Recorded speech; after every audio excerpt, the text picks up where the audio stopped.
บายดี FC ทุกคนอันนี้ก็เป็นสาราแก้วกูเด้อสาราแก้วกูที่เมืองหนองคายที่หลวงพ่อบุญเหลือเพิ่นเดิมมาสร้างหลังจากมันสร้างวัดเสียงควรแล้วเพิ่นก็ข้ามมาสร้างอยู่หนองคายเนาะสาราแก้วกูรวบรวมเอาทุกศาสนาเข้ามาอยู่บอนเดียวเช่นว่าศาสนาพุทธศาสนาฮินดูศาสนาพราหมณ์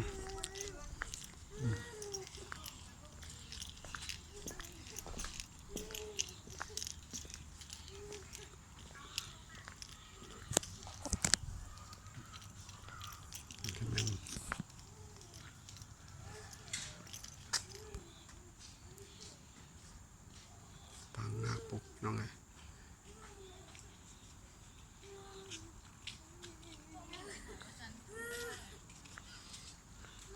แก้วกู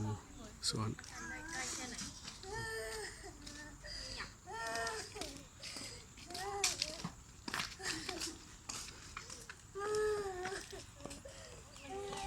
ยินดีต้อนรับพี่น้อง